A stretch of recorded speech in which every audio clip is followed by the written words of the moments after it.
Hi, and welcome to this video by The Practical Disciple. I'm John Arnold, and what I'm going to share with you today are difficulties that we run into when we try to keep a prayer journal and how to overcome those difficulties. The youth in my church at First Presbyterian Church of Texarkana, Arkansas, they made and started their own journals a week ago. I got to give it up to them for really sticking to it and being consistent and putting in hard work. You guys rock. Big shout out to you. Whoop, whoop, whoop, whoop. First Pres Texarkana Youth, you're awesome. All right, here's what they learned out of their first week. They had 5 difficulties they ran into. The first thing they ran into is a pretty obvious thing you'd expect to run into, and that is they had trouble remembering to do it because it was new. The second thing that they ran into was that they struggled with understanding the text. In their prayer journaling method that they're using, they draw a Bible verse every day and they reflect on it. And they had a lot of questions about the Bible verses that they ran into. That's really okay. In fact, those questions are a good thing. And in a future tip I'm going to give you, we're going to talk about how to take advantage of those. That's going to be in a future video. So anyways, questions are really good. Not understanding is not a bad thing. The third thing that they ran into is some of them struggled with knowing what to write for their prayer at the end of it. Like, did they need to have it in a certain format? Did they have to use a certain method? And the answer is no, they could do it any way they wanted. I will say that I try to tie my prayer in to a lesson I've learned or something that's come to me out of the scripture that I just read. But you can do that any way you want to. The fourth thing that they ran into was struggling with time. Who is not busy? I'm really busy. And I know most of my friends are really busy. So what happened though is when I asked them about time, I said, for those of you who struggled with time, once you took time to do it, was it really an issue? And they said it really wasn't once they would sit down and do it. That the stress and the resistance cost them a whole lot more time than just sitting down and do it.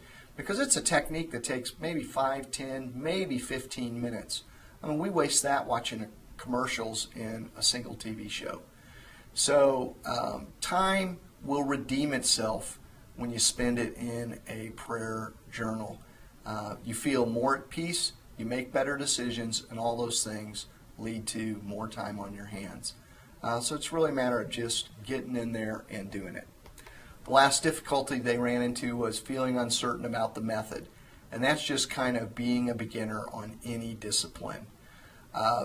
There's no right way to do this method, but I will say that there are more effective ways and less effective ways to do this method. The method that I shared in the last video is very intentional, and the process that I put together for that will supercharge your attentiveness and your awareness to God and getting God out of a devotional box in your life into being a part of all of your life. So I highly recommend you follow the method as it is for a month or so before you go changing it up.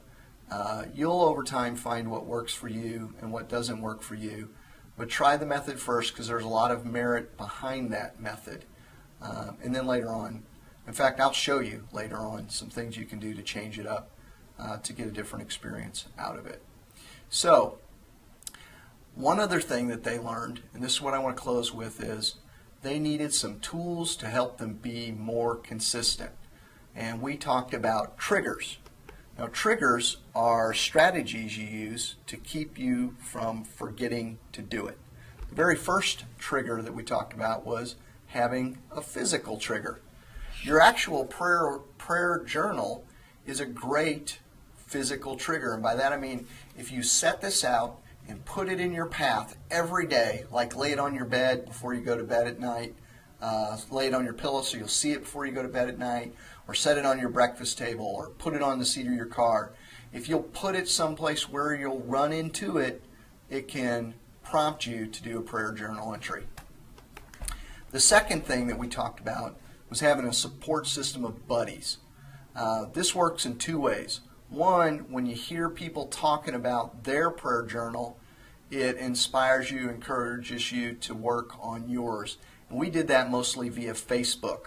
I wrote comments, Jane, our youth director, wrote comments on Facebook, some of the kids wrote comments on Facebook, and when they did that, it served as something to remind other people and encourage other people to do theirs.